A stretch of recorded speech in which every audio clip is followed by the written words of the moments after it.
Módulo 1. Introdução. Pregue de um modo tal que, se as pessoas não odiarem os pecados delas, vão odiar você. Lutero. Teologia é o estudo sobre a fé cristã, doutrina eclesiástica, ou ainda, destinada à formação de padres ou pastores, pelo menos é este o conceito apresentado pelo senso comum.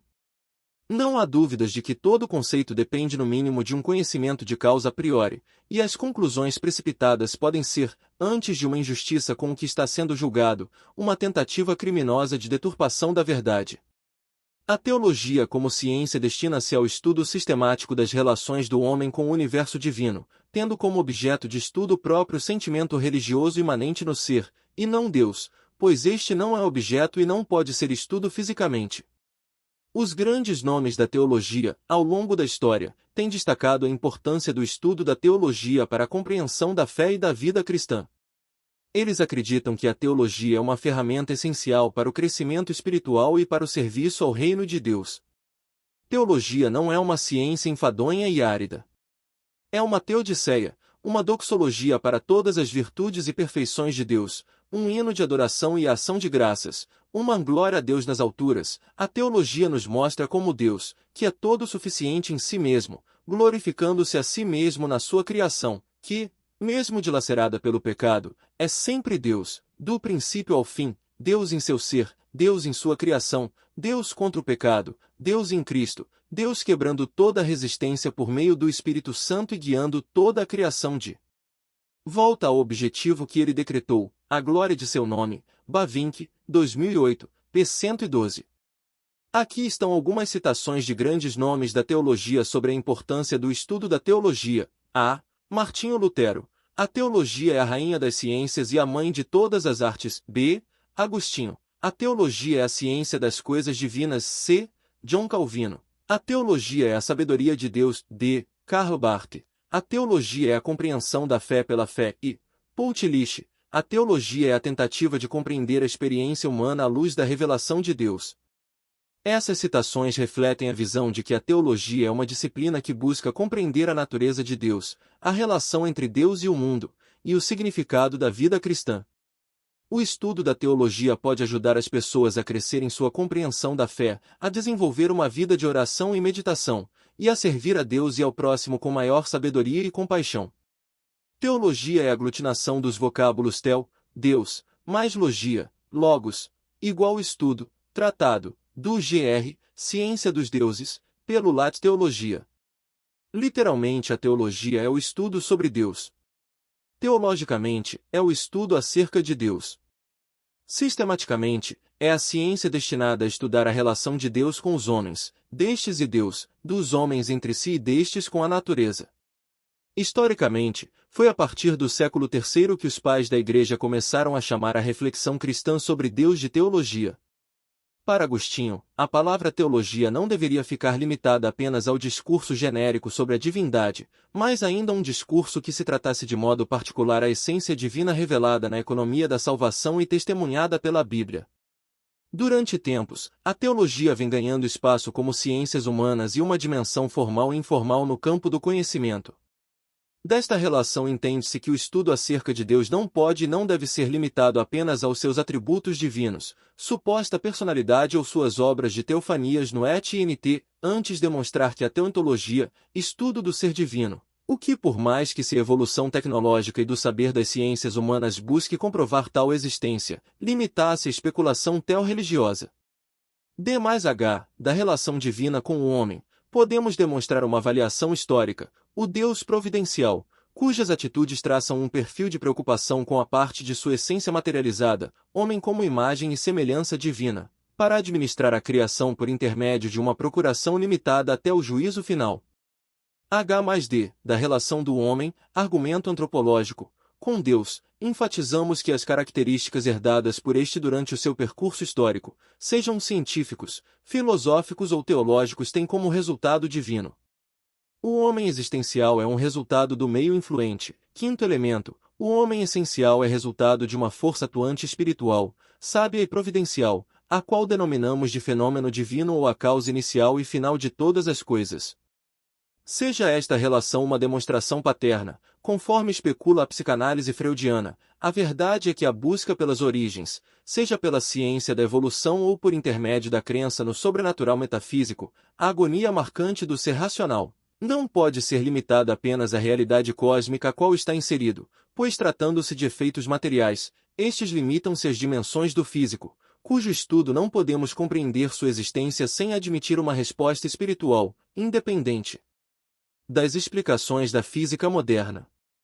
A tarefa de redimensionar o homem na sua condição mesquinha e múltipla, de imoralidade espiritual, depravação, egoísmo e falta de amor, de uma realidade física, mutável e finita à condição um ser capaz de compreender os valores da alma, da comunhão, da paz e do amor, para uma realidade espiritual, infinita e imutável, pertence, se não, à religião, embora haja a pluralidade e o radicalismo de conceitos, ela continua sendo o instrumento útil de religação entre o físico e o metafísico. H mais H, a teologia, assim como as ciências sociológicas, antropológicas, psicológicas, políticas, ideológicas, pedagógicas, etc., tem como a dura tarefa de compreender o homem, não com os mesmos objetivos das demais ciências, porém, preocupa-se com a interação dos homens entre si, como uma necessidade vital para a sobrevivência física e extrafísica. Não podemos avaliar o homem religioso como um ser isolado, todavia, este método indutivo esbarre nos conceitos particulares e condicionados a determinadas situações que são variantes de um sistema, seja ele interno ou externo. Desta forma, a teologia assemelha-se à história científica, busca estudar determinadas ações humanas, morais e espirituais no passado, avaliando e tentando compreender as do presente e prever as condições que o homem se encontrará no futuro. Este método derivado do argumento moral demonstrará a mutabilidade do homem durante sua estadia no mundo terreno, pelo qual revelou em si as atribuições morais de seu Criador, pelo menos, no que diz respeito à essência da moralidade. H mais N, outra tarefa implícita na teologia trata de interagir a natureza criada com a natureza humana, levando o homem a compreender a natureza como manifestação causa da revelação efeito de Deus, argumento cosmológico. A natureza física criada revela um Deus criador e sábio, que providenciou-a para que o homem, natureza humana física criada, deduzisse a realidade divina e, como tal, preservá-la como sua moradia terrena. Embora a ecologia defenda a estabilidade física da natureza, ela não está preocupada nesta revelação ou nas consequências desta correlação espiritual do homem. Cientificamente, a teologia tem um objeto de estudo, metodologia, pesquisa e avaliação. No âmbito do pensamento cristão, Theos é o Deus que se revelou no Cristo e Logos é a capacidade racional do homem a quem a revelação divina é dirigida. O dicionário apresenta as seguintes conceituações. 1. Estudo das questões referentes ao conhecimento da divindade, de seus atributos e relações com o mundo e com os homens, e a verdade religiosa. 2. O estudo racional dos textos sagrados, dos dogmas e das tradições do cristianismo. 3. O conjunto de conhecimentos relativos à teologia, ou que têm implicações com ela, ministrados em cursos ou nas respectivas faculdades. 1.1 Apologética teológica. A palavra teologia para muita gente ainda é estranha. Afinal, que o vem a ser isso? E mais, muitos, sob pretextos insustentáveis, habituam-se a opor a teologia à fé e, por vezes, à Bíblia. Em muitas comunidades cristãs, dependendo de quem lidera, teologia é uma palavra dispensável e não poucas vezes inaceitável. Mas onde se pode encontrar a raiz dessa posição avessa à teologia? Bem, por incrível que pareça, algumas razões, mesmo que não justificadoras, são compreensíveis. Alguns opõem-se à teologia sob uma argumentação dita bíblica, quer dizer, quando a teologia é associada à razão humana, ao saber humano, pressupõe-se que seja oposta à ideia de que as coisas de Deus sejam propostas em termos de saber espiritual, revelado. De alguma maneira isso parece repousar sobre uma interpretação equivocada de 1 Cor 2.4.13. Uma consequência direta dessa maneira de comparar as coisas é o estabelecimento de uma oposição prática entre teologia e espiritualidade. De alguma maneira passamos a associar teologia com intelectualidade, e fé com espiritualidade. Daí é fácil deduzir que a teologia é inimiga da espiritualidade. Uma segunda situação em que essa questão se situa é o confronto real existente entre entendimento teológico e crença, sendo aqui crença diferente de fé. Criou-se a ideia de que a teologia põe em risco a fé das pessoas. É verdade que muitas de nossas concepções a respeito das coisas espirituais não resistem ao conhecimento teológico. E é precisamente aqui que pretendemos situar a principal importância da teologia. É necessário ter-se uma compreensão do que é teologia, a fim de que se entenda sua importância para a Igreja de Jesus em qualquer tempo de sua história. De modo geral, os dicionários definem teologia como a ciência, ou disciplina, ou doutrina, que se ocupa de Deus e dos seus atributos e perfeições, e das criaturas enquanto relacionadas com Deus. Em outras palavras, teologia é o esforço para compreender a pessoa e as coisas de Deus. É claro que a teologia é um desafio à profundidade. E nessa perspectiva de esforço, o instrumento da teologia é o mais poderoso recurso de que Deus dotou o homem, a razão. E à luz disso, precisamos entender que a razão não é contrária à fé. A Bíblia, em muitas ocasiões, constitui-se num apelo à sabedoria, que em outras palavras é o uso da razão. Pode-se resumir isso aqui dizendo: teologia é o esforço intelectual para compreender a revelação de Deus. Em termos simples, pode-se dizer que teologia é todo o conhecimento que adquirimos sobre Deus. Assim, mesmo que não percebamos, o dia a dia do cristão é um envolvimento com a teologia. Nosso testemunho expressa a teologia, nossos estudos ensinam teologia e as pregações que ouvimos transmitem conhecimento teológico. Entre muitas coisas que se poderia dizer aqui, consideramos importante que se entenda o papel da teologia em qualificar o conhecimento que temos sobre Deus e das coisas que a Ele relacionamos. E qualificar pelo menos sob dois aspectos: A, quanto ao conteúdo, e B, quanto à comunicação. O papel da teologia em torno do conteúdo do conhecimento é vital para a Igreja. Em meio à fertilidade cultural em que a religião e a fé são exercidas, a teologia é um importante instrumento de aferição do conteúdo transmitido aos cristãos. O dinamismo com que as coisas religiosas são tratadas no seio da sociedade e das igrejas locais é recheado tanto de afirmações quanto de negações de cunho poderosamente influente. Quer dizer, o fiel está à mercê de uma infinidade de proposições que, na maior parte das vezes, lhe fogem a uma compreensão consistente, mas que, a despeito disso, contribuem para o conjunto de crenças que caracterizam a fé. Assim, reserva-se à teologia, entre outras, a responsabilidade de cuidar do conteúdo das crenças cristãs, à luz da Bíblia, a fim de que a Igreja possa traçar sua trajetória histórica desvencilhando-se de todos os elementos de algum modo nocivos e de outro modo contrários ao ensino da Palavra de Deus. Em torno da questão da comunicação, também a teologia exerce um importante papel. Se por um lado ela é responsável por garantir a integridade do conteúdo da fé, por outro lado, os aspectos relacionados com a transmissão deste conteúdo também devem estar aos seus cuidados. Nos domínios da história do desenvolvimento da teologia, encontramos uma discussão teológica mais profunda a respeito da forma temporal como comunicamos as verdades da Palavra de Deus. É fato indiscutível para a Igreja que a Bíblia contém as verdades reveladas de Deus para o homem de todo e qualquer tempo. Todavia a maneira como comunicamos ou transmitimos essas verdades é de levar em conta as circunstâncias características do indivíduo. Seu contexto cultural, geográfico, intelectual. Precisam ser levados em conta na elaboração de uma forma de comunicação das verdades bíblicas que alcance sucesso. Assim, especialmente no contexto da teologia contemporânea, encontramos diversas tentativas de elaboração de formas contextualizadas de comunicação do Evangelho. Consideramos, então, que a teologia se reserva a este papel importante de fornecer à Igreja os instrumentos necessários para uma comunicação eficiente das verdades bíblicas ao homem de seu tempo. Esse é sem dúvida um campo fértil para se conhecer a importância da teologia para a Igreja. Citaremos, portanto, somente alguns momentos em que a teologia exerceu papel decisivo no equilíbrio da fé da Igreja. Como não poderia ser diferente, pensemos, no próprio contexto bíblico, nas situações preocupantes em que alguns servos de Deus tiveram de elucidar tendências perigosas para a Igreja primitiva. O exemplo clássico é o da tentativa judaizante de inserir no conjunto doutrinário da Igreja nascente elementos do judaísmo, e que culminou com o Concílio Apostólico, 49 d.C., Atos 15. Como resultado desse debate, foi determinado que os gentios não eram obrigados a cumprir as exigências da lei. Em GL 2 Paulo expressa de maneira clara a necessidade que teve de fazer observações teológicas necessárias para enfrentar essa crise por que passaram suas igrejas.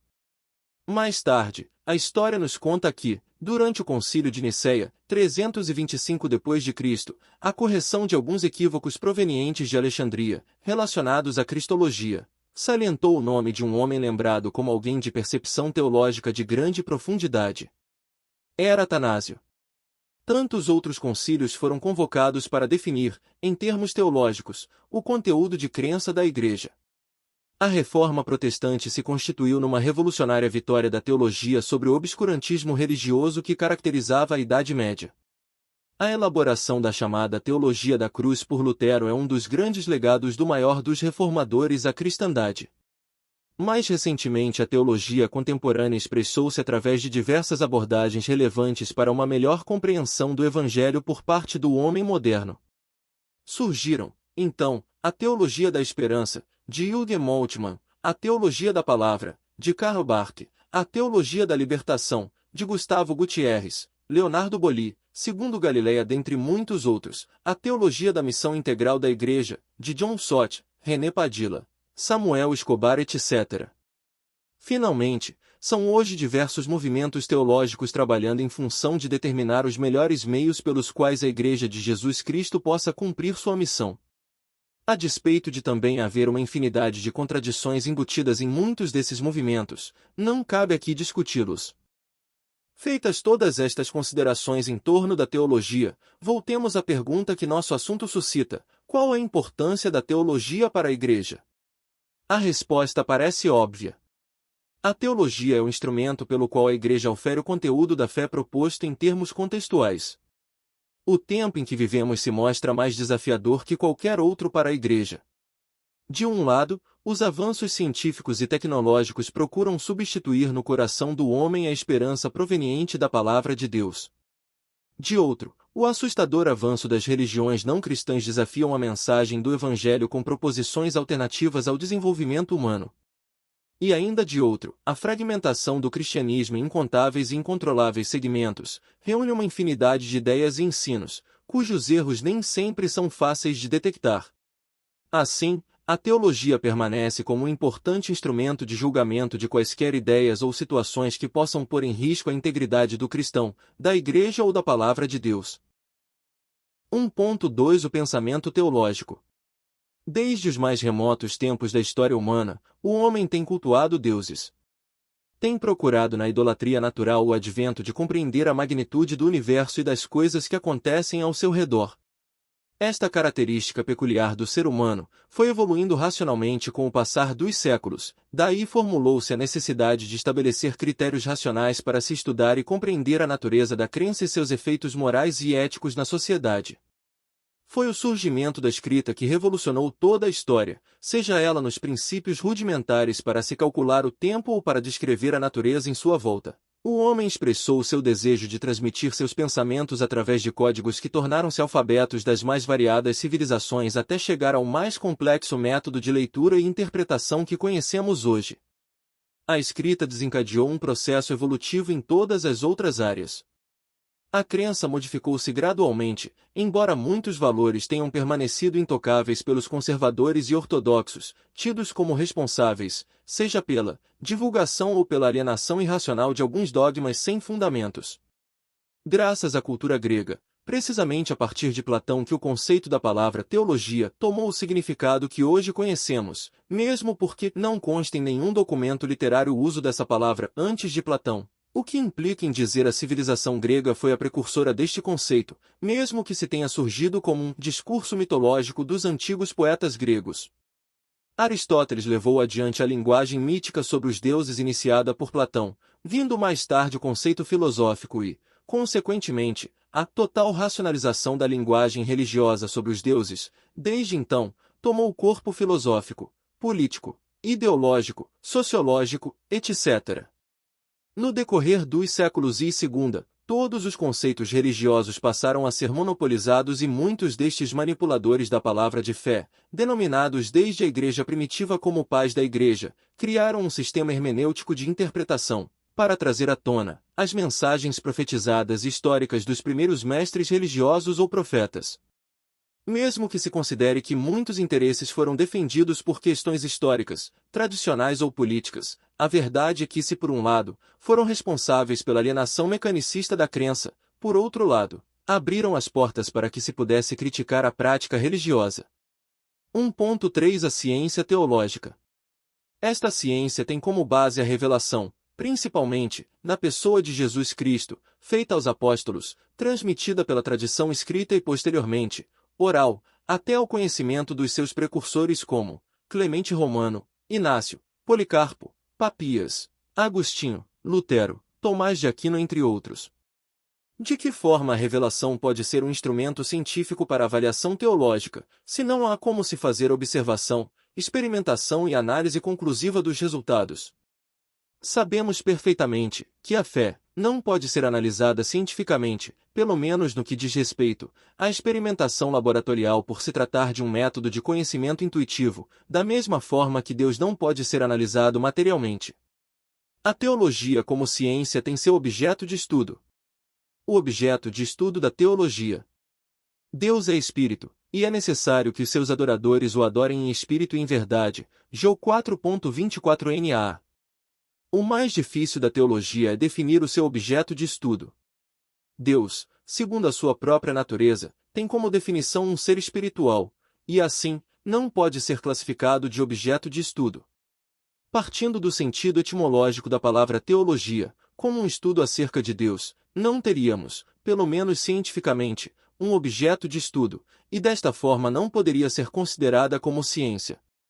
O objeto material da teologia é, em primeiro lugar, Deus e depois tudo mais. Portanto, nada há que não seja em princípio teologizável. O objeto formal da teologia é Deus enquanto revelado e toda e qualquer realidade na medida em que se relaciona com o Deus revelado. Portanto, faz-se teologia sempre que reflete algo à luz da fé ou da revelação. Boff, 1998, p. 21. Por outro lado, se temos como objeto material o homem e o universo como revelações naturais de Deus, podemos cientificamente apresentar a teologia com objetos definidos e passíveis de estudo. A Bíblia pode ser considerada um objeto de estudo, porém, dentro de um sentido restrito para os cristãos. Desta forma, o estudo direto de todas as formas de literaturas sacras deve ser uma constante dentro da teologia. 1.4 A importância da teologia. Se vocês não creem quando falo sobre coisas terrenas, como crerão se eu lhes falar sobre as celestiais? Jó 3.12 NA. Para analisar a importância da teologia no atual quadro histórico em que se passa a humanidade, temos que considerar o seguinte. A. O mundo passa por transformações radicais no que tange às questões da ética e da moral, em virtude da modelação dos valores induzidos pela mídia e o descaso da população sem o senso crítico e vontade próprios. B. Os problemas sociais, econômicos e políticos necessitam de soluções urgentes, pois a explosão demográfica é um fator que preocupa. C. A questão das guerras, da disseminação de doenças, da corrupção generalizada, aumento da criminalidade, catástrofes naturais e falta de interesse das autoridades governamentais ocasionam a injustiça social. D. O avanço tecnológico e a conquista de espaços da engenharia genética visam o controle da humanidade pela alienação acomodada, deturpando a verdade em busca de resultados que lhe satisfaçam. E, por fim, o homem tem buscado meios espirituais através da crença em diversas ideologias como uma válvula de escape da realidade ultrajante. F. Esta busca cega e levada por algumas atitudes de simpatia nem sempre tem levado os homens à prática dos verdadeiros valores morais, éticos e religiosos. G. Logo, a teologia livre de filiação religiosa, que se preocupa com a avaliação e a transformação da sociedade como um todo, a qual cuja base encontra-se o Cristo Jesus para renovar os conceitos morais, a prática do verdadeiro amor dos homens para com Deus e seus semelhantes, bem como dos seus problemas os valores religiosos para a formulação de seus próprios conceitos. Todas estas questões entram em confronto com as necessidades básicas do ser humano e com o interesse do avanço tecnológico e da engenharia genética. Considerando o materialismo científico do mundo atual e das diversas dificuldades encontradas para se estudar o metafísico, o surgimento de novas ideologias religiosas, entre elas as fanáticas seitas e tradições de crenças irracionais, a teologia tem como importante tarefa a de criar harmonia entre o homem e Deus, a fé, a razão, a religião e a ciência. Essa tarefa árdua deve ser contínua, devido às ideologias paradoxais existentes em seus métodos e princípios. 1.5 A metodologia teológica. Jesus respondeu: Ame o Senhor, teu Deus, de todo o seu coração, de toda a sua alma e de todo o seu entendimento. MT 22.37 NA. Seria radicalismo religioso dizer que o único método teológico para se estudar sobre as coisas divinas é a fé. Ao dar ao homem o privilégio de ter sido feito à imagem e semelhança de seu Criador, Deus também lhe deu a racionalidade. Se não houvesse essa diferença entre os homens, animais e a natureza, poderia o homem adorar a Deus? Ao questionar sobre as coisas do universo, o homem é capaz de contemplar a beleza, a genialidade de tudo que o cerca, e desta forma compreender e adorar aquele que criou tudo. Logo não podemos definir apenas a fé, eis a grande vantagem dentre as outras ciências, a metodologia científica, baseada na pesquisa, e na comprovação da lógica apologética. A teologia é um instrumento apologético, por isso, necessita de respaldo, embasamento lógico, e isto é o que a teologia tenta fazer. A relação da teologia com as outras ciências deveria ser de harmonia e não de conflitos ideológicos, mesmo porque, o que a ciência não consegue explicar, a teologia o faz e vice-versa. Durante muitos anos a teologia tem procurado métodos práticos para comprovar sua eficácia junto às outras ciências, para tanto, buscou na filosofia cristã, na filosofia clássica, na psicologia, na antropologia e arqueologia e até nas ciências exatas sustentar as argumentações em defesa de suas crenças e teorias teológicas. Não seria possível estudar os objetivos da teologia sem conhecer as suas divisões, de forma que será preciso abordá-la de acordo com a sua aplicabilidade dentro do contexto histórico. Vejamos as principais linhas teológicas. Teologia alexandrina. Doutrina do reinado de Alexandria, no Egito, e que floresceu do 3º ao 5º século de nossa era. A principal meta dos teólogos alexandrinos era tentar criar uma harmonia entre a teologia cristã e a filosofia de Platão. Teologia ascética. Doutrina que ensina a ser ascese suficiente para levar o homem a alcançar a perfeição cristã. Esta teologia é ensinada e defendida nos vários conventos e clausuras. Defendiam que a perfeição cristã só poderia ser alcançada mediante a fé em Cristo Jesus, porém defendiam a experiência particular acima da palavra de Deus, Bíblia. Teologia asiática. Apresenta como principal objetivo adequar a mensagem de Cristo à cultura asiática. Admitiam que o evangelho ocidental sofreu adulteração. No início de 1970 o Fundo de Educação Teológica introduziu um novo termo, contextualização, durante o período de terceiro mandato, 1972-77. O conceito de indigenização foi dado mais um passo, aplicando-a na área de missão, abordagem teológica, e método pedagógico e estrutura. A contextualização leva em conta os processos de laicidade, a tecnologia e as lutas pela justiça humana que caracterizam a história das nações da Ásia. Teólogos asiáticos, portanto, têm utilizado os conceitos de indigenização e contextualização para justificar o desenvolvimento de teologias asiáticas. Muitos teólogos afirmam que a revelação de Deus veio a nós nas Escrituras através de um formulário específico cultural, como no NT, quando Deus usou as culturas judaica e helenística para gravar sua revelação.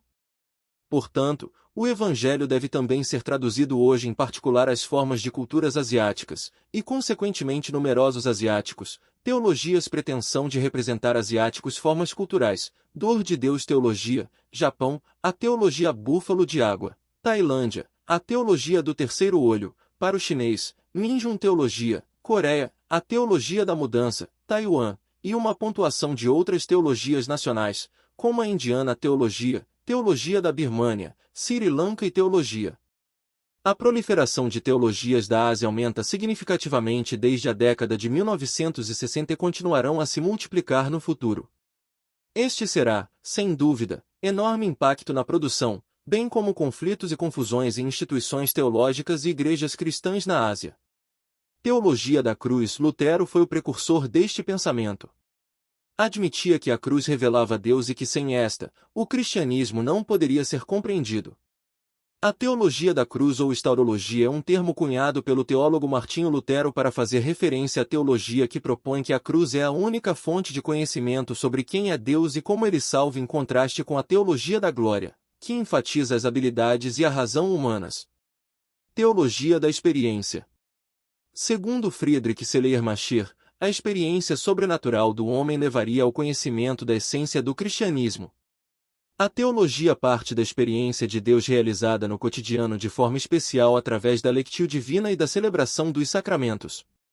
A teologia parte da fé celebrada e vivida pelas comunidades eclesiais. A unidade entre teologia e experiência é rompida com o período posterior aos pais, a escolástica. Teologia da glória. Lutero defendia a posição cosmológica de que a revelação divina poderia ser compreendida mediante a sensibilidade do conhecimento humano com relação às coisas por ele criadas. Em contraste, segundo Lutero, o teólogo da glória prega que os humanos têm o poder de fazer o bem que está dentro deles, quod in si est, que restou, depois da queda, alguma capacidade de escolher o bem e que os humanos não podem ser salvos sem participarem ou cooperarem com a retidão concedida por Deus. Teologia da morte de Deus. Conhecida como ateísmo cristão ou teologia secular, floresceu em 1960 ensinando a ideia de um Deus transcendental totalmente descartada pelo homem moderno. Entre os filósofos que colocaram a ênfase na morte de Deus costuma citar-se, sobretudo, Nietzsche e também Hegel. Não tiveram uma ideia original. Já estava na lógica da tradição luterana, assim como na de Santo Agostinho e São Paulo. Junto com Hegel, foi este último que sublinhou, no entanto, que a morte de Deus em Jesus era um aspecto inevitável da humanidade de Deus. Respaldou sua afirmação apelando ao grito de Deus mesmo está morto, procedente de um hino luterano, tão clássico que J. S. Ball harmonizou e Brahms o converteu em tema de um prelúdio para órgão, o Traurigate, o Erzeleide, ó tristeza! Ó pena do coração! Nietzsche, simplesmente, inverteu a lógica da tradição paulina porque considerava que, com a peripécia de Cristo no Calvário, Deus não apenas estava no banco, mas que havia sido condenado e executado. Teologia da Nova Aliança, TNA. Teologia fundamentada numa apologética bíblica com relação aos pactos firmados no Antigo e Novo Testamento. A teologia da Nova Aliança tipicamente não sustenta um pacto das obras ou um pacto da graça abrangente, embora eles ainda argumentem em favor de um único caminho de salvação. A diferença essencial entre a teologia da Nova Aliança e a teologia do Pacto, TP, contudo, diz respeito à lei mosaica. A TP sustenta que a lei mosaica pode ser dividida em 3 grupos de lei, aquelas regulando o governo de Israel, leis civis, as leis cerimoniais e as leis morais. A lei cerimonial e a civil não mais estão em vigor, pois a primeira foi cumprida por Cristo e a última aplicava-se somente à teocracia de Israel, que agora não existe mais, mas a lei moral continua. John Piper tem algumas coisas em comum com cada uma destas visões, mas não se classifica dentro de qualquer um desses 3 campos. Provavelmente ele está mais longe do dispensacionalismo, embora concorde com o mesmo de que haverá um milênio. Muitos dos seus heróis teológicos eram teólogos do pacto, por exemplo, a maioria dos puritanos, e ele vê certo mérito no conceito de um pacto das obras pré-queda, mas ele não tomou uma posição sobre o conceito específico deles do pacto da graça. Com respeito às suas visões sobre a lei mosaica, ele parece estar mais próximo da teologia da aliança do que da teologia do pacto, embora uma vez mais isso não quer dizer que ele se enquadre precisamente dentro desta categoria. Teologia dialética ou neo-ortodoxia. Prega o exato e inconcurso cumprimento de uma doutrina religiosa, conformidade com essa doutrina bíblica. Teologia dialética. Teologia da crise ou, ainda, teologia da palavra ou neo-ortodoxia foi um movimento teológico que floresceu na Europa, particularmente na Alemanha, da década de 1920. Teologia do Antigo Testamento. Parte da teologia bíblica que trata de forma ordenada e sistemática os estudos das verdades divinas promulgadas pelos profetas, justos, anjos e sábios no Antigo Testamento. Teologia do Novo Testamento. Trata de estudar as mensagens do Evangelho anunciado por Cristo e seus seguidores, sobretudo a doutrina paulina cuja influência alcança a Igreja por um todo em todas as épocas. Alguns teólogos não exageram quando afirmam se Paulo não tivesse existido, o cristianismo não teria chegado às vias que chegou. Teologia do processo. São representantes deste sistema Schuyler Matheus, Henry Wiman e Henry Bergson. Defendem a ação providencial divina no universo enfatizando as ciências naturais acima da revelação. A teologia do processo é uma escola de pensamento influenciada pela filosofia do processo, de Alfred North Whitehead. Com o passar dos anos, o pensamento teológico floresceu a ponto de trazer uma variante tão extensa de diversificação do saber teológico que não seria possível enumerá-las aqui neste texto, apenas destacamos alguns, como teologia do reavivamento. Apresenta um conjunto de doutrinas pelas quais defendem o retorno da palavra divina, a santificação, a prática da oração e o serviço de expansão do reino de Deus. Teologia empírica. Também denominada de teologia natural, cujo fundamento maior é a defesa do argumento cosmológico, pelo qual Deus se revela ao homem por intermédio da natureza. Teologia evangelical. Tem como meta a doutrina da regeneração humana, o retorno do cristianismo ortodoxo. Realça a necessidade de o cristão ter uma experiência com o Salvador. Teologia existencial. Doutrina relacionada com a filosofia do existencialismo defendida por Sartre e Heidegger. Enfatiza a existência acima da essência humana. Teologia federal. Segundo seu autor Johannes Cocceius, de 1603 a 1669, Adão representava toda a raça humana no pacto de obras firmado com Deus. Teologia filosófica. Sistema teológico cujo instrumento filosófico preocupa-se em compreender o espiritual por intermédio da razão. Teologia mediadora. Os precursores desta doutrina foram Dorner e Karl Luhmann, que enfatizaram a busca pelo equilíbrio doutrinal do racionalismo com o sobrenaturalismo. Teologia moral. Parte integrante da grade teológica católica que acredita que a ética cristã é um instrumento necessário para melhorar a conduta do cristão dentro da sociedade. Teologia natural. Trata de compreender através das Escrituras as relações divinas com o universo moral por Deus criado. Teologia negra. Fundado por James Cone, enfatiza a libertação humana da opressão social e política como objetivo primordial. Teologia ortodoxa. Acredita que as suas doutrinas estão em acordo mútuo com as crenças religiosas tidas como oficiais, considerando que os ensinamentos bíblicos correspondem com a verdade por ela ensinada. Teologia secular. Doutrina cuja preocupação está relacionada com a participação do cristão como elemento de modificação do mundo. Teologia da libertação, tudo L. Formulada após o Concílio do Vaticano II, mas tomou corpo na América Latina em Medellín, 1968, e Puebla, 1979. Tem como doutrina a opção pelos pobres através de uma crítica sociológica e econômica da sociedade. É praticada pelas comunidades eclesiásticas de base, CEBS. Dentro do ambiente protestante é conhecido como Teologia da Missão Integral, TMI, acusado diversas vezes de marxismo teológico. Teologia Bíblica, TB. Destina-se ao estudo da literatura sacra, da sua divisão, estilo, autores e períodos. Quando falamos de teologia bíblica, estamos discutindo um jeito de se fazer teologia ou, como Graham Goldsworth gosta de expressar, é uma ênfase teológica. Para ele, a ideia é produzir uma teologia cuja ênfase seja descrever o processo pelo qual a revelação divina se desdobra ao longo da Bíblia, mostrando como a vontade de Deus se move em direção a Cristo. Assim, mesmo que na academia de maneira geral a expressão teologia bíblica seja empregada de maneira diversa, chegamos a uma definição. Ao menos nos círculos reformados, ou mesmo evangélicos, Goldsworth representa bem o que significa a tarefa do teólogo bíblico, produzir teologia dando ênfase à maneira como Deus trabalha ao longo da Bíblia. Teologia dogmática, TD. Trata dos estudos relacionados às verdades fundamentais da fé conforme os dogmas eclesiásticos. A teologia dogmática é a parte da teologia cristã que trata, sistematicamente, do conjunto das verdades reveladas por Deus, isto é, do dogma e das verdades fundamentais a ele vinculadas, às quais se deve em primeiro lugar o assentimento da fé. Esta teologia está, em parte, englobada pela teologia sistemática. Teologia exegética, TI. Relacionada com o estudo do verdadeiro significado das Escrituras, tratando assim da interpretação dos textos e conhecimento das línguas originais para verificação e análise. Teologia histórica, TH. Baseada no estudo dos fatos históricos das igrejas e seus princípios administrativos. Teologia histórica é o estudo da história da doutrina cristã.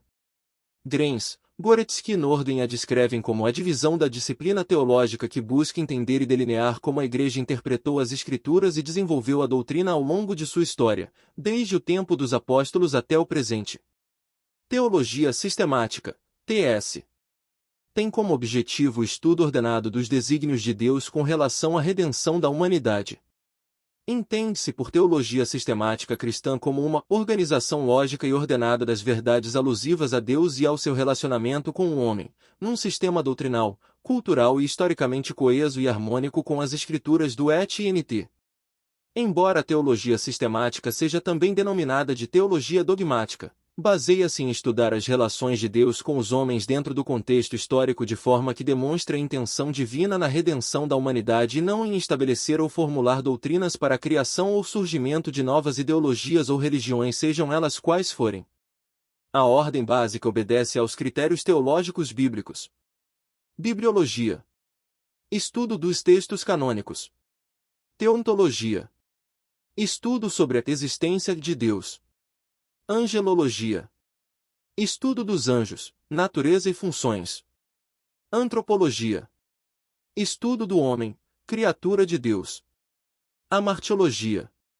Estudo do pecado e consequências. Soteriologia. Estudo da salvação e aplicação. Cristologia.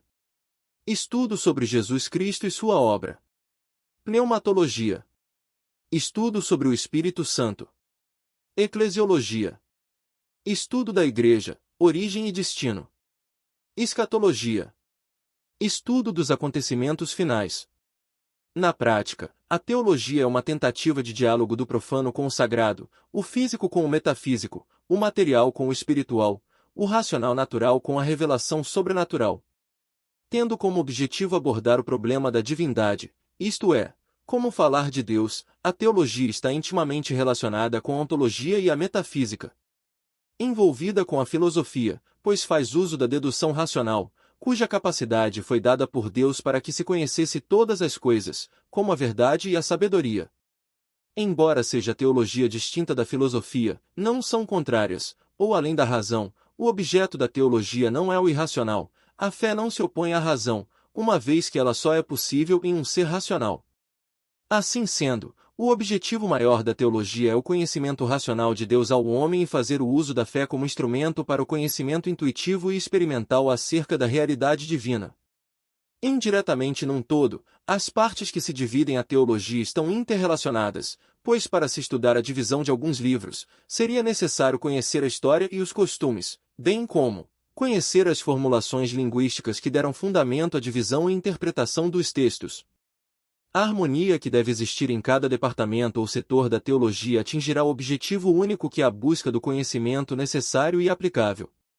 A verdade não precisa de intermediários, precisa de intérprete. E como ninguém é dono da verdade, pois não a conhece, uma vez conhecida, ninguém iria querer ser dono. Baseada nesta preposição, a teologia tentará, como as outras ciências, encontrar respostas. É claro que outras perguntas irão surgir, e aí é que está a grande tarefa da teologia e o seu grande estigma. Já não poderemos acabar com todas as perguntas, tentaremos ao menos diminuí-las. Os homens clamam pelo amor e pelo conhecimento dos que sabem e têm o zelo de pregar com sabedoria e honestidade o Evangelho Salvador. Para se falar sobre religião é necessário primeiro que haja um conceito, independente das diversas opiniões. A origem da palavra leva a um único sentido. Religião vem do latim, religare, ou seja, retornar, ligar novamente, juntar. Etimologicamente temos um objetivo e não uma definição. Desta forma, uma religião que se preze, deve ter pelo menos o objetivo geral de levar o homem a Deus pela prática da fé. O conceito bíblico sobre religião é o seguinte: a religião pura e imaculada para com nosso Deus e Pai, é esta: visitar os órfãos e as viúvas nas suas aflições, e guardar-se incontaminado no mundo. TG 1.27. Assim, A verdadeira religião deve ser antes de tudo prática e não somente teórica, baseada somente na fé ou cultos fetichistas. Para alguns as boas obras são essenciais, para outros a fé. A verdadeira religião pelo menos enfatiza que é necessária a fé e a prática. Poderia-se perguntar por que o ladrão que foi crucificado na cruz juntamente com Jesus Cristo foi salvo sem realizar obras. A resposta é simples: o ladrão foi salvo porque reconheceu em Jesus Cristo, o Filho de Deus, e passou essa mensagem ao outro ladrão que era incrédulo. Logo, mesmo na cruz, ele praticou uma boa obra que foi tentar evangelizar o ladrão descrente. LC 23.39 e 43. Ora, a Bíblia enfatiza que a fé sem obra não salva, da mesma forma a obra sem fé não salva, F 2.89. Quanto à teologia e à religião, não existe na verdade um contrassenso, existem sim, o antagonismo dialético das funções, e fica mais acentuado quando se trata de identificar a teologia oriental e ocidental, a teologia pura e a teologia crítica, a religião como mecanismo ideológico, a teologia como instrumento pessoal. A diferença básica entre a teologia e a religião encontra-se na objetividade imanente de cada uma delas, ou seja, a teologia tem como objetivo levar Deus ao homem através do conhecimento racional das Escrituras e pesquisas metódicas com a ajuda das ciências humanas. A religião, pelo menos a que se diz cristã, tem como meta levar o homem a Deus pela prática do amor e da fé em Jesus Cristo através da revelação e experiência espiritual. Muitos ensinamentos ou argumentos teológicos são mais radicais e difíceis de serem derrotados que as doutrinas fanáticas de muitas religiões, e como tais, estes prejudicam a essência da mensagem, desvirtuam a verdade, sendo, pois usados como instrumentos ideológicos de uma manipulação alienista e utópica, ou de como uma apologética cujo objetivo visa a defesa de interesses pessoais, são os sonegadores da verdade, os especuladores da fé de uma sociedade carente de saber e ultrajada pelo espírito de confusão. 1.6 O fundamento apostólico. Com o passar dos anos, a Igreja se fragmentou em diversos segmentos, desde grupos preocupados em viver com a comunidade primitiva ao grupo que nem poderíamos considerar cristãos, tamanhas as situações bizarras que estão inseridas, tudo para chamar atenção e arrebatar mais adeptos. Mas afinal, como era a Igreja primitiva? Como se comportam os irmãos e irmãs da comunidade de fé nascente? Seria este o modelo para toda a Igreja, ou deveríamos atualizar o modelo de comunidade de fé? Em Et 2.42-47 narra as atividades das primeiras comunidades de fé, e está incluído nos chamados sumários das primeiras comunidades que são descritas no livro. E perseveravam na doutrina dos apóstolos, e na comunhão, e no partir do pão, e nas orações. Em cada alma havia temor, e muitas maravilhas e sinais se faziam pelos apóstolos. Todos os que criam estavam juntos e tinham tudo em comum. Vendiam suas propriedades e fazendas e repartiam com todos, segundo cada um tinha necessidade. E, perseverando unânimes todos os dias no templo, e partindo pão em casa, comiam juntos com alegria e singeleza de coração, louvando a Deus, e caindo na graça de todo o povo. E todos os dias acrescentava o Senhor à Igreja aqueles que se haviam de salvar. Com a nova era pós-modernidade, surgiu uma tendência às rápidas mudanças, como sendo um rolo compressor sufocando cada vez mais, rapidamente, os valores éticos tradicionais sedimentados na Igreja e na sociedade, implantando em contraposição uma nova ordem, pluralista, relativista e vulnerável. Muitas vezes com anseio imitar as passagens bíblicas, a Igreja no Brasil vem se submetendo a várias situações, chegando até mesmo ao bizarro, estranhas práticas que mais se aproxima do antigo judaísmo presente no Et, do que definitivamente a legítima fé apostólica. Neste contexto onde a Igreja está inserida, se não ficar firme na doutrina dos apóstolos e nas suas tradições evangélicas, com embasamento numa profunda convicção doutrinária, os menos informados correm o risco de nos apostatar da fé genuína e verdadeira seguindo as heréticas falsas doutrinas. Por isto que o apóstolo Paulo exorta, assim, 2 Tim 4.34, porque virá tempo em que não suportarão a sã doutrina, mas, tendo comichão nos ouvidos, amontoarão para si doutores conforme as suas próprias concupiscências, e desviarão os ouvidos da verdade, voltando às fábulas. Em Atos 2, para que os cristãos se reuniam.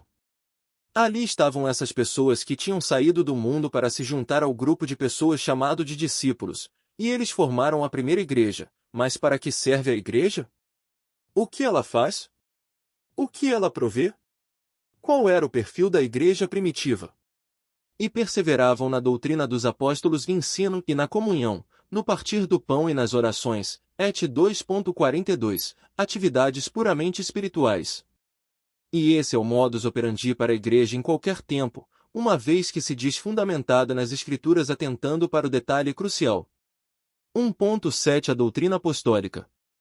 O ensino dos apóstolos é posto em primeiro lugar nessa lista. A primeira coisa que estes primeiros cristãos desejaram era mais ensino por parte dos apóstolos. Os ensinamentos da comunidade de fé fundamentados nos santos apóstolos atestam sua legitimidade enquanto igreja. Quando homens e mulheres tornam-se cristãos, eles sofrem a mudança mais profunda que eles jamais poderiam imaginar, é realmente uma experiência profunda. Portanto, deve-se tomar cuidado para que esta experiência não seja meramente emocional, o que pode trazer prejuízos profundos.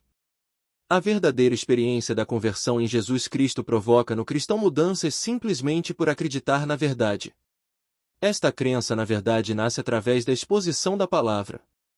Foi a pregação de Pedro, o seu ensino, a sua doutrina, que uniu essas pessoas. Como vimos, as pessoas em Atos estavam juntas porque elas tinham tido a mesma experiência. Mas o que nos impressiona imediatamente a respeito delas é que elas tinham tido a mesma experiência porque elas tinham acreditado no mesmo ensino, na mesma mensagem. Então, os que aceitaram a palavra foram batizados, havendo um acréscimo naquele dia de quase 3.000 pessoas à comunidade cristã, et 2.41-43. Nunca teria havido uma igreja primitiva a não ser por este ensino específico. Por isso somos obrigados a enfatizar que o ensino, a exposição da palavra, deve vir primeiro porque foi ele que conduziu as conversões, a transformação. Foi a pregação petrina, o seu ensino, a sua doutrina, que uniu essas pessoas. Elas acolheram a palavra e foram inseridas na comunidade de fé. O verso 44 diz que todos os que creram estavam juntos. Eles cresceram no mesmo ensino, pois era uma igreja unida que se reuniam para cultuar ao Senhor. Como devemos fazer para permanecermos fiéis? 1.8 Conselhos de Doutrina Apostolorum. 1. Permanecer firme na fé e na doutrina. Como escreveu o mestre Judas, irmão de Tiago, contra os ímpios e falsos mestres, assim, J.D. 3, amados, procurando eu escrever-vos com toda a diligência acerca da comum salvação, tive por necessidade escrever-vos e exortar-vos a batalhar pela fé que uma vez foi dada aos santos, confronte com J.D. 3:13. 2. Reter as tradições apostólicas e evangélicas. Segundo o dicionário Aurélio, a tradição quer dizer ato de transmitir ou entregar. Transmissão de valores espirituais através de gerações. Aqueles que querem mudar a qualquer custo tradições e valores éticos e espirituais, cedendo às pressões sociais, sempre introduzem heresias contrariando os ensinos de Jesus e de seus apóstolos, invertendo a ordem estabelecida. Como está escrito na Epístola de Judas, pois certos indivíduos, cuja sentença de condenação foi promulgada há muito tempo, se infiltraram no meio de vocês sem serem notados. São pessoas ímpias, que transformam em libertinagem a graça do nosso Deus e negam o nosso único soberano e Senhor, Jesus Cristo, J.D. 4:NA. Como escreveu o apóstolo Paulo, assim, pois, irmãos, fiquem firmes e guardem as tradições que lhes foram ensinadas, seja por palavra, seja por carta nossa, 2 TS 2.15 NA. 3. Reter tudo o que foi ensinado por Jesus e pelos apóstolos. A ordem de Jesus é para cautelar-se contra os falsos mestres, assim, MT 7.15-16 ANA, cuidado com os falsos profetas, que se apresentam a vocês disfarçados de ovelhas, mas por dentro são lobos vorazes. Pelos seus frutos vocês os conhecerão. E mais o seguinte, MT 7.24-27 NA. Todo aquele, pois, que ouve estas minhas palavras e as pratica será comparado a um homem prudente que construiu a sua casa sobre a rocha. Caiu a chuva, transbordaram os rios, sopraram os ventos e bateram com força contra aquela casa, e ela não desabou, porque tinha sido construída sobre a rocha. E todo aquele que ouve estas minhas palavras e não as pratica será comparado a um homem insensato que construiu a sua casa sobre a areia. Caiu a chuva, transbordaram os rios, sopraram os ventos e bateram com força contra aquela casa, e ela desabou, sendo grande a sua ruína. Como disse o apóstolo Pedro, que os falsos mestres introduzem ocultamente heresias. 2P2.13 NAA, assim como surgiram falsos profetas no meio do povo, também haverá falsos mestres entre vocês. Eles introduzirão heresias destruidoras, chegando a renegar o soberano Senhor que os resgatou, trazendo sobre si mesmos repentina destruição. E muitos seguirão as suas práticas libertinas, e, por causa deles, o caminho da verdade será difamado. Movidos pela avareza, eles exploraram vocês com palavras fictícias. Mas, para eles, a condenação decretada há muito tempo não tardou, e a destruição deles não caiu no esquecimento. 4. Que seja pela palavra registrado nos Evangelhos. Disse Jesus, passará o céu e a terra, porém as minhas palavras não passarão. MT 24.35 NAA. Jesus respondeu, se alguém me ama, guardará a minha palavra, e o meu Pai o amará, e viremos para ele e faremos nele morada. Quem não me ama não guarda as minhas palavras. E a palavra que vocês estão ouvindo não é minha, mas do Pai, que me enviou. João 14.23-24 NAA. Eu lhes tenho dado a tua palavra, e o mundo os odiou, porque eles não são do mundo, como também eu não sou. Não peço que os tires do mundo, mas que os guardes do mal. Eles não são do mundo, como também eu não sou.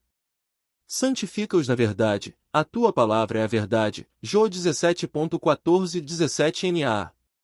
Eu, a todo aquele que ouve as palavras da profecia deste livro, testifico, se alguém lhes fizer qualquer acréscimo, Deus lhe acrescentará os flagelos escritos neste livro. E, se alguém tirar qualquer coisa das palavras do livro desta profecia, Deus tirará a sua parte da árvore da vida, da cidade santa e das coisas que estão escritas neste livro. AP 22.18-19 NAA. 5. Que seja pelas epístolas doutrinárias dos apóstolos. O apóstolo Paulo insiste a Timóteo com um juramento contra os desvios doutrinários, assim.